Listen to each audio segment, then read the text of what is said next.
Good morning, CEC. Rodney here. I am the treasurer of Corvallis Evangelical Church. I wanted to chat with you for a minute about money, because that's what treasurers talk about is money. Um, as you can probably guess, when your best friend, spouse, partner, buddy comes up and says, "Hey, we got to talk about money," it's not usually because you've been leaving bags of money around the house and the apartment and they getting in the way. It's usually about the other side of money. Money's that funny thing. We all need it to make all our ends meet and pay rent, pay mortgages, pay car payments, buy groceries. But it's never a fun thing to talk about. So I'm basically going to be talking to probably, three different groups this morning. Real quick video. Just wanted to chat about this COVID-19 thing and how it's impacted CEC.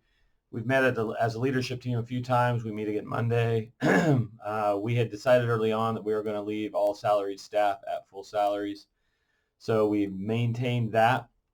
The salaried staff is doing what I believe is an excellent job. We had to pivot pretty quick out of a fairly entrenched conventional system of meeting together to a very different expression of church. And this church is very flexible and very forgiving and lots of grace, I guess, as I would presume a church should be. But it's been great to see the comments on the Sunday mornings and Good Friday service. The video content that's coming out of the church is great.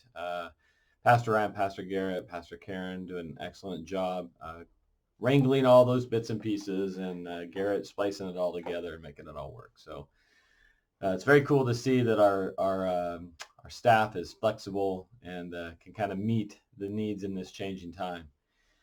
We have some hourly staff that still needs to come in and do some hours, not as much, obviously. Building's still in use. It's not in use as much. The heating bill, electrical bill, those things haven't been turned off. They're still on. They're not getting used as much. Wednesday night still happens in a different capacity, so there's still people in the building. So at the end of the day, what I'm saying is that a lot of the bills that we get throughout the course of this COVID thing are still needing to be paid. And one of our biggest bills is payroll. But you're going to probably fall into one of three groups seeing this video. You're going to fall into the group one that's been affected financially by COVID-19 directly, or your family's been impacted by this, or who you call a neighbor in your community has been impacted by this.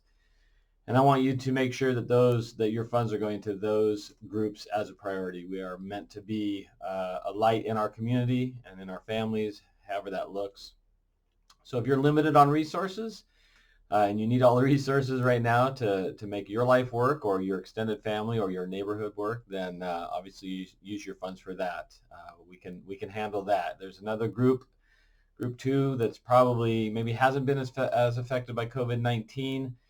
You don't have you're not coming up short, but you don't have a surplus. We would encourage you to continue to give to the church as you have. If you've done it more traditionally with a physical check or something in the past, then we have an online way to make that happen. The website has that. Certainly reach out to one of the pastors or myself.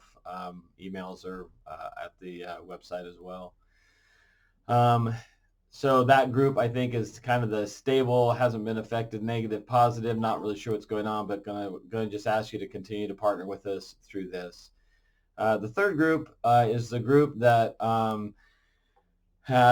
maybe you've received the stimulus check that's coming in and really don't have a place for that to go. Maybe you have satisfied the needs of your immediate family and neighborhood, and you'd love to meet some needs further out into the community, but you're not sure how to make that jump.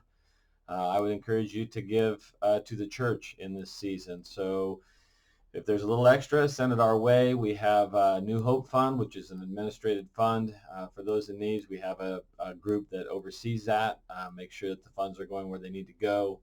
If you just want to give it to the general fund so that we can use it to keep the lights on, pay salaries, things like that, we'd encourage you to send it our way. There is no foreseeable end to this time. There's lots of things being kicked around, but I think we just need to embrace this as our new normal for now. And maybe the new normal only lasts for 6 or 8 weeks, or maybe it goes on for 3 or 4 months.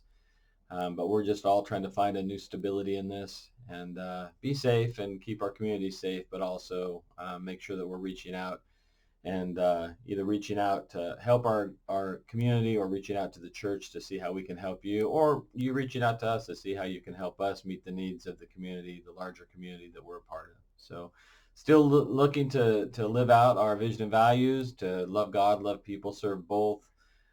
Still want to serve our city with no strings attached. We still should be praying. Intergenerational gatherings are still happening, although they're a little different. So we're still trying to seek to live all those values out in just this new way. So if you have any questions, you can get a hold of me, rodstauber@gmail.com. Reach out to one of the pastors if you need to. But we want to be here for you, and in a partnership, we're hoping you're here for us. So have a great week. Look forward to seeing you on Sunday.